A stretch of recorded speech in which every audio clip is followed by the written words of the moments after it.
I'm Dr. Sarah Olivo. And I'm Dr. Liz Seidler, and you're listening to College is Fine, Everything's Fine.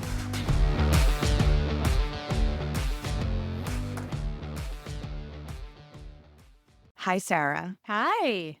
I didn't even get to share this with you yet, but we're only recording today because I was recently diagnosed with laryngitis and bronchitis. And you know that I love my podcast voice with a little nasaliness to it. Yes, it makes it that much better. Just like, I take you so much more seriously when you can barely speak. Right. And you know, some of my college students mistakenly think that I was at a party or the Taylor Swift concert, but no, just singing your heart out. Yeah, no, but I was a little nervous today wasn't going to happen, but luckily, you know, antibiotics and a lot of water I've turned a corner, and we're here today to talk about, I think I have labeled you. I'm going to have to look back to our episodes as the metaphor queen. I do love a metaphor. Yeah. And before you take the throne, I'm going to start. Okay, well, please. let's start with like, why are we talking about metaphors? And, you know, we were just talking before we started recording. I was like, I think last week, one patient sent me 16 different TikToks after our session, being like, Liz, I don't think I did a great job explaining like what I was feeling or thinking. And these 30-second videos explain my experience entirely. Or a meme or something that someone has created that really resonates with someone, or it's like a light bulb moment kind of goes off like to describe something about their psyche. And before memes and TikTok existed, right? We have used metaphors a lot with clients that we work with. Yeah. And they can be useful for a lot of reasons. I know for me, it can help a client maybe like recognize a problem that they're having. It can help them kind of get unstuck from a behavior or a thought pattern that might be getting in the way of them reaching a goal that they want. Yeah. No, I love it. I mean, I do love a metaphor in part because I have always found that certain stories hit home more than a really long lecture. You know, if you think back to a professor giving you a really long technical lecture versus just telling a story that helps it hit home. So I've always felt like metaphors are a nice life hack, especially when I'm trying to talk with someone about a concept or explain it and their eyes glaze over. I'm like, all right, yeah, right. Okay, I'm getting pretty boring. So I think it could be a real shortcut that people can just say, you know, like a quick thing or a quick phrase and they understand it. So I think it's just nice to have a couple on hand because it's a shortcut. Instead of saying this whole long explanation of something, you have like a quick shortcut. We're going to give you guys some of our fan favorites. All right, well, I'll start. So this is actually based upon a true story. So I moved from New York City to the suburbs of Connecticut, and I did grow up in the winter, you know, a seasonal area. But one time I was sitting with a client and an alarm went off on my phone, and like, you know, that big alarm, like, and it's like, there's a winter squall. And I remember turning to my client, I was like, what's a winter squall? Essentially, for those of you that might not experience this type of weather, it's a very windy with some level of flurrying. It kind of comes in quickly and leaves. So when this happened, the squall, a car alarm went off in the parking lot. Now, again, this is a very safe town that my practice is in. So nobody was busting into the car, right, with a hanger. I usually say this to clients. I'm kind of like, I'm explaining this to them. I'm like, when the car alarm went off, did you think somebody was kind of busting into the car with a hanger? And they're like, no. And I'm like, well, why did the car alarm go off? And the car alarm went off because the wiring likely was faulty in the car. Like car alarms shouldn't go off when it's windy outside, right? Yeah, and that's sort of the basics, I think. Right, I hope it doesn't. So this false alarm analogy, I think, is really helpful, particularly with anxiety, for us to kind of understand that for some reason, our alarm system, which is really helpful to us in terms of our wiring and our biology, can get too sensitive sometimes. And part of the work that we need to do, whether it's in therapy or even outside of therapy, is to recalibrate our alarm system. So it's not overly sensitive and that it's working in the way that it's supposed to be working. So that's and an alarm system like that, I think a lot of people use that type of language to understand panic and anxiety. But for a lot of my clients, they're like, I will never forget a winter squall. I didn't know what that was as well. Uh, and they'll even say when I hear alarms going off, I'm always thinking like, why is that going off? Right? Like, is Mhm. it like, maybe and it kind of reminds them that we all have this wiring and life events can kind of influence when maybe it's overly working and not working in the right way. And it's our job to kind of right size things. Right. I love it. No, I love that. And it actually reminds me of a time where I was trying to describe like false alarm system, and I don't think I had your good winter squall story to tell. But this boy I was working with actually said, "Oh, it's like this time where the smoke alarm went off in my school and all these fire trucks came and we all had to leave. And it wasn't even like a test, like they were really Right. there. And they went in, and even the teachers felt a little anxious about it. And it turned out that it was just burnt toast.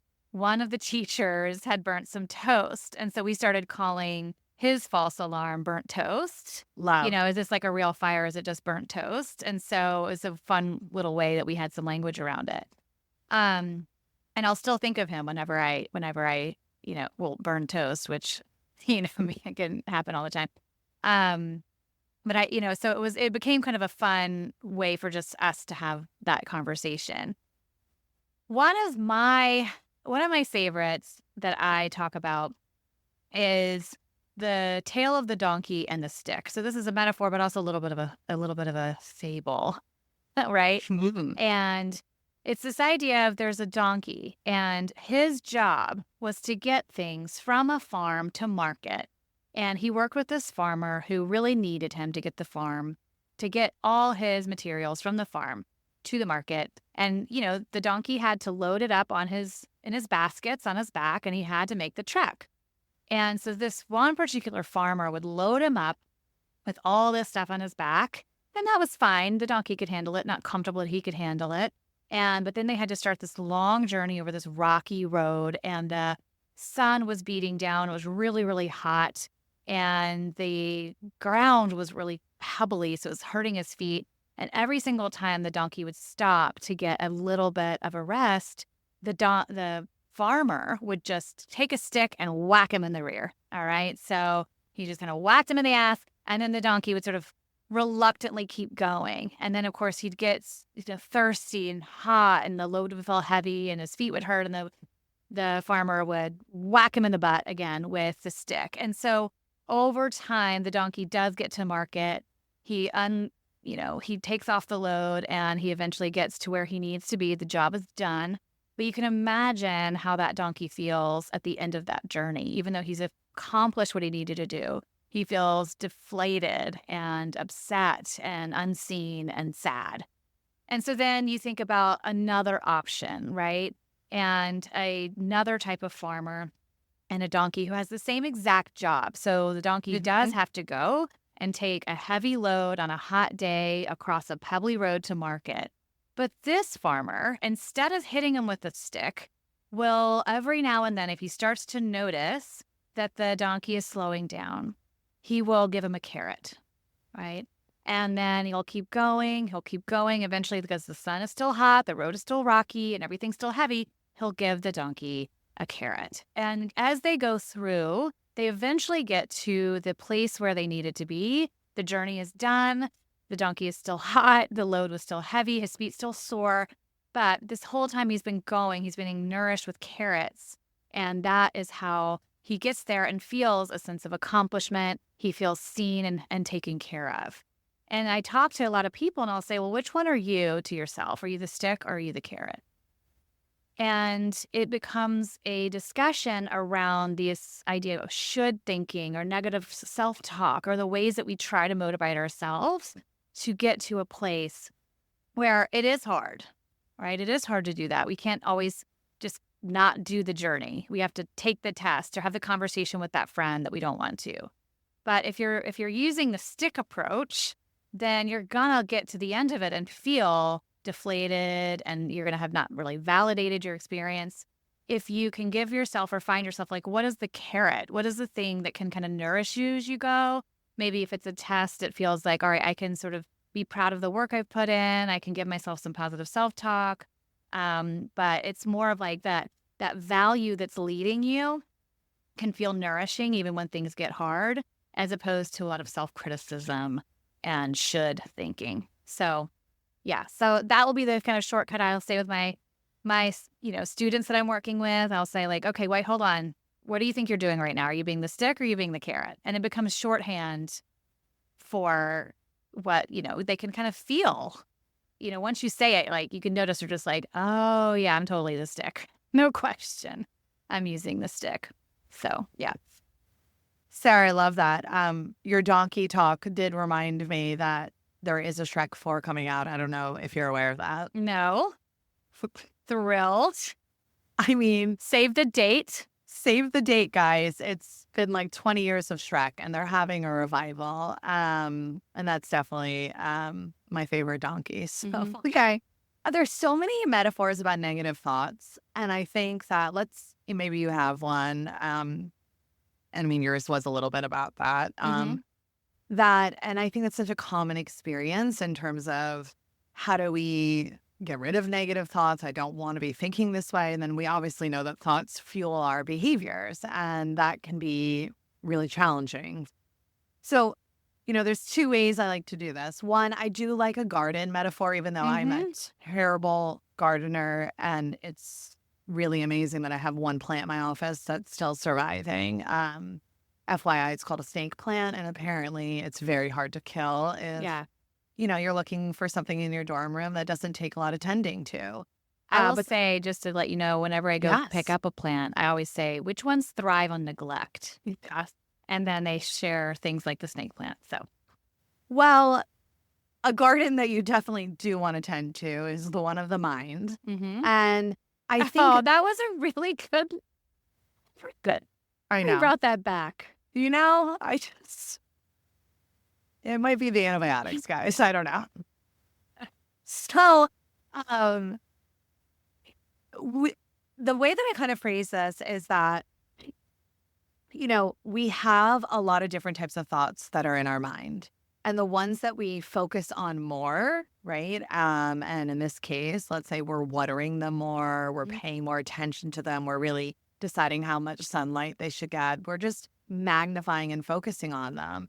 We are going to either increase the frequency of those thoughts, or we're going to make a lot of meaning behind our thinking. And, you had said in another episode, I'm trying to think, but there's this concept of kind of mental fitness, right? And this is where I kind of describe to clients that I'm working with that you don't want to wait until your garden is filled with these annoying weeds that are over, and basically a landscaper comes and they're like, nothing you can do about this. This is a lifetime of weeds, and where you constantly feel like you're battling them, right? And it's overwhelming, that you really want to be aware of what is going on in this mental garden and how can I develop this skill, decide which ones I'm going to pay attention to, which ones I'm going to nurture so that they grow, and that they'll be the ones that are more present, right, in my mind versus the more kind of troubling thoughts. So it's really, I think, a good, whether it's a garden, I'm sure you have another one that you use, but a way for us to kind of say that we have to be aware of what's growing in our mind and what we are feeding into, and realize that this influences our mood state. I love that. Yeah, no, as you were talking, I was realizing, okay, I just bought a new house, and I was like, oh, right, I'll just send people a picture of my yard as for what you don't want it to look like. It'll be a nice visual to go with the metaphor. It's funny because as you're talking, I'm realizing how many I like, and it's hard to pick which one I want to use next. So we'll make sure to have a couple of these if people feel like they're helpful. We'll have a few of these episodes where we share some of our favorites. But I like that you had one that came from your real life, and there's one that I actually use a lot for my real life. And I do want to start the story. This is another story about an animal Oh my gosh, is it a dong? Nah, no, because I was scuba diving. So, Ooh. and so no donkeys down there. I want you to know, I'll tell you at the end the good part of the story. Anyway, but it's sad until then. So I was scuba diving, and you're really not supposed to touch anything when you're scuba diving. And we had a rogue instructor who was just Ooh. just tapping stuff and showing us stuff, and we were just, you can't really say much because you have like a mask on and you're underwater. And at some point, he goes up to this tiny octopus, and he holds this octopus. It was, I don't know if it was a baby or just a small octopus, but either way, it would fit in the palm of his hand, and he kind of captured it. And I watched this little baby octopus just ink, ink, ink, ink, just, all its defenses kind of just like, kind of got out of his system. You couldn't even see the scuba diver, you couldn't even, I Gosh. know, you couldn't even see the scuba diver's face for a little while. It was just all over the place. And it was fascinating and sort of horrifying. And then once the octopus had gotten all of its ink out, it just kind of laid down and gave up. It was defeated. It was just sort of sitting there, and then we kind of floated away. So quick pause to say I did go and find out that octopuses can re-ink, and that it wasn't, because I was like, is it like, what happened? I was a little Wow. traumatized. So we came back up, and I found out that octopuses are able to, is that octopi? I don't know. Unsure. This little octopus was able to re-ink itself, and that it was able to then have more defenses, and would then, instead of feeling kind of deflated, would be able to go and explore a bit more and find food and et cetera, et cetera. And so as I started to work with people who had just gone through so much, right? They were sort of on the defense, or they'd been depleted because of stress, and just kind of felt and looked and had the feeling of that octopus just kind of lying there like, I give up. And I said, listen, there are ways to re-ink. And I would tell them that story. And it became a conversation point to say, all right, have you lost all your ink? How can we re-ink? And so that's a little metaphor that I'll use sometimes, even, with myself. I'll think, okay, I feel like I've totally lost all my ink. It's time to re-ink. And it's similar to the, you said an emotional savings account in a formal episode. You said an emotional savings account in a former episode. So, there are a lot of different metaphors for different things. Sometimes it's just about finding the ones that speak to you. Yeah. And if you Well, want to listen to metaphors where animals are tortured, you'll come to me. And if you want to listen to metaphors where people are building thriving gardens, you'll go to Liz. I mean, I'm never gonna think about an octopus again in Yeah. in a different way. But Yeah. no, I really that I think that, any of the ones that we shared today, um, are just ways to kind of take a step back, get perspective, maybe have an aha moment, right? Think about things a little bit differently. Maybe there's a meme or a TikTok that you guys want to share with us that Yeah. might be helpful. Right. I think we will defer to the youngs for the fun TikTok content. I imagine there are people listening to us have so much creativity. So I think it'd be fun for you to think about your metaphors and ways you can use story and metaphor to have some shortcuts in your life. Perfect. Love it. Well, we'll be Okay. back. My voice will be back fully back to its boring self in another episode. And we look forward to hearing you on social media. I love, seeing content online that can enhance my work, make me laugh. Mm-hmm.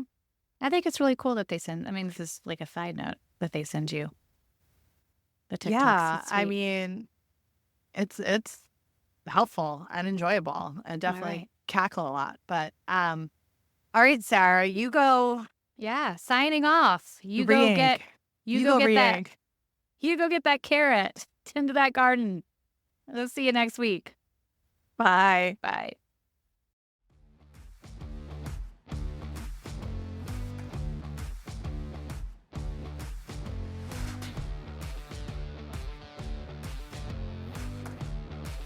Thank you to our guests for sharing their stories and their advice. This podcast is for college students, and we want input by college students, so please reach out by text, email, or voice memo to collegesfinepodcast@gmail.com or 929-500-2231.